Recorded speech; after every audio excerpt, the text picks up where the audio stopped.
Supply Chain Broadcast Season 1 Coffee.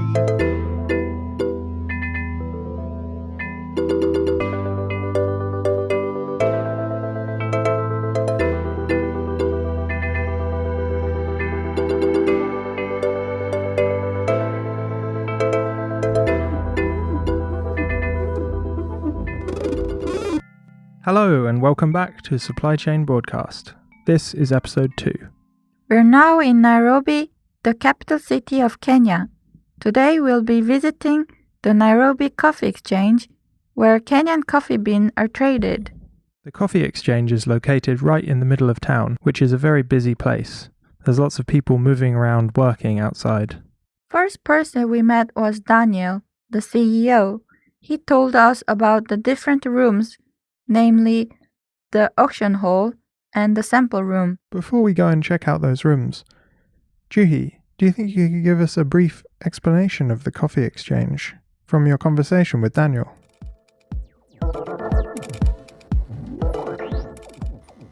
Coffee was first introduced in Kenya on 1900s as a cash crop. The Coffee Board of Kenya was in charge of overseeing auctions and marketing coffee. The exchange itself was inaugurated in 1935, with the first auction held under the authority of the KCA, Kenyan Coffee Association. On 1963, after independence from Britain, government started to run auction system weekly. This is how they introduced themselves in the website.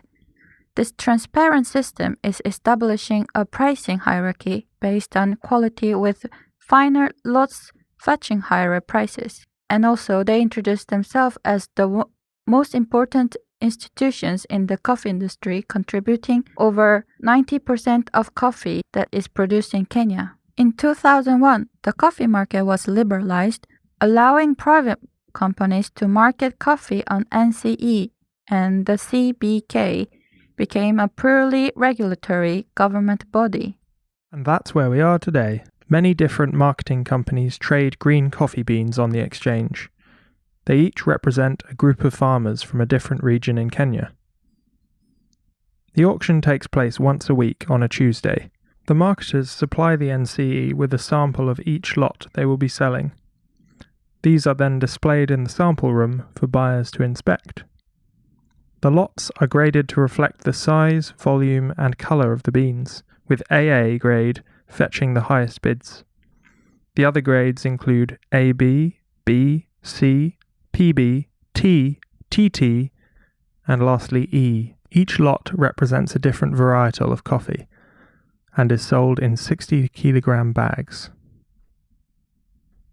The buyers are from major multinational corporations like Starbucks or Nescafe, but there are also some smaller specialty coffee exporters.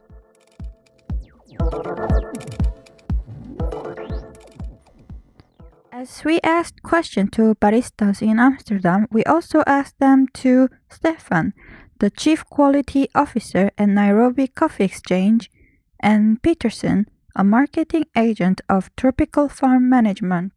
Apologies for the poor audio in this section. We had some trouble with an SD card.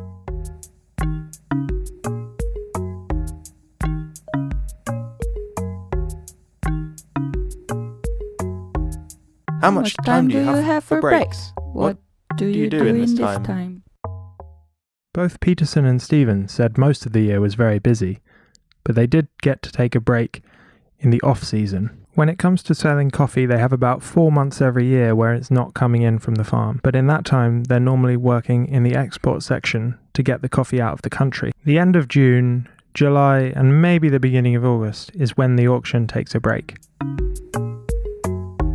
How do the seasons affect your work? As Peterson puts it, he's used to playing with the seasons.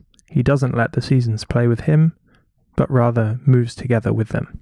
Stephen told us that it was currently the high season in Kenya, meaning the coffee exchange was at full capacity. When do you feel fulfillment in your work? Peterson said that a farmer should always be paid on time. Stephen said that he felt fulfillment if, when the season was done, there had been no mishandling of the samples. The samples are representative of the coffee that's drying in the warehouse. If the coffee is misrepresented by the sample, the buyer will have an issue later down the line. How do you adjust your energy level to the working rhythm? Peterson answered that it depends. It's quite dynamic. Every day is not the same in the coffee industry. Stephen said that they try their best, and they have to try and align themselves to the different volumes that they receive throughout the year.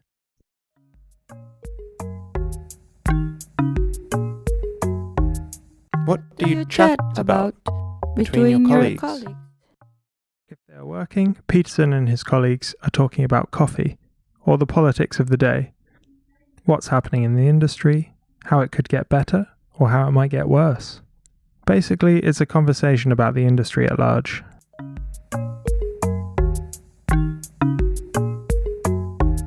Do you feel a connection to the rest of the supply chain?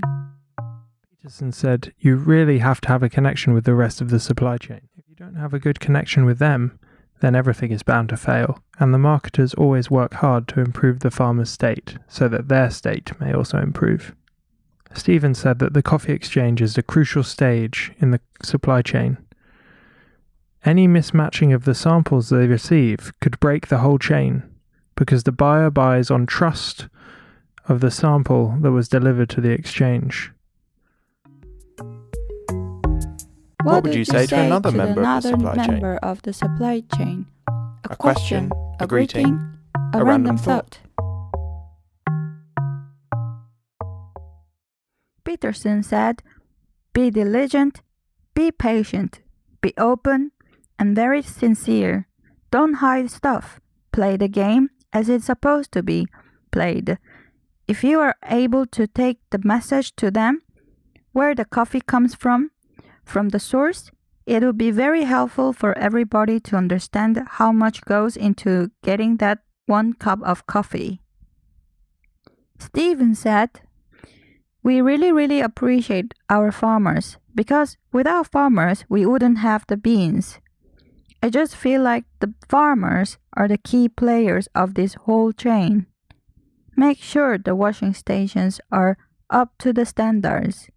Those guys who are doing the washing must be well educated. That's where you can mess the farmer.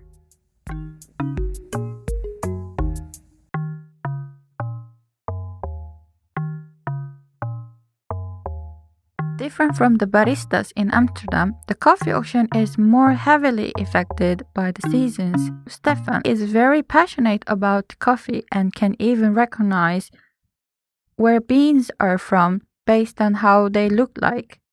Yeah, that was very impressive. After all those questions, we were feeling a little tired, so we took out some Kenyan coffee that we had brought from a small cafe back in Amsterdam. It was roasted in Belgium. We wanted the people at the exchange to taste the fruits of their labour, which are usually consumed in Europe.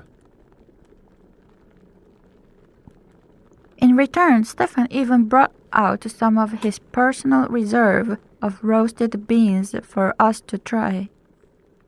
He also gave us some green beans from various grades. They could come in handy later. After the explanation from Daniel and Stefan and exploring the sample room and the auction hall, we began to wonder about the system more. What was going on in your head, Luke? I was interested to learn who buys from the coffee exchange. It seems to be set up for multinational companies, but what about the smaller groups in Nairobi? It was suggested that the exchange wasn't set up for them. And I wonder about unsold beans. Where do they go? What happens to the farmer that couldn't sell their beans? Daniel told me that all the beans are sold in the end, maybe a week later. But will it be for a lower price? These are all interesting questions.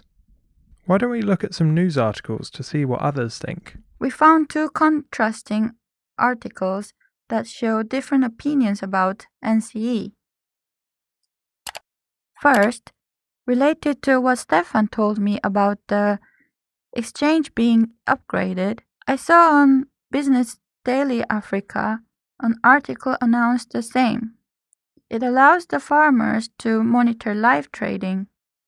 In contrast, here's an article from The Star, an independent newspaper based in Nairobi. It's titled, Why the Kenyan Coffee Auction is a Scam. Oh, actually now I go to click on the link, it 404s. Don't worry, I have it. I saved it. Amazing, you're the best. Yeah, here we go. The issue it raises is that Kenyan farmers are not allowed to approach the coffee exchange directly, and this is by law. This means they have to sign a contract with a marketing agent, who, unfortunately for them, usually has their salary paid by an international commodity buyer. So the person responsible for facilitating a trade is paid by the buyer. That's interesting. What's going on between? What is really happening underneath? Supply Chain Broadcast.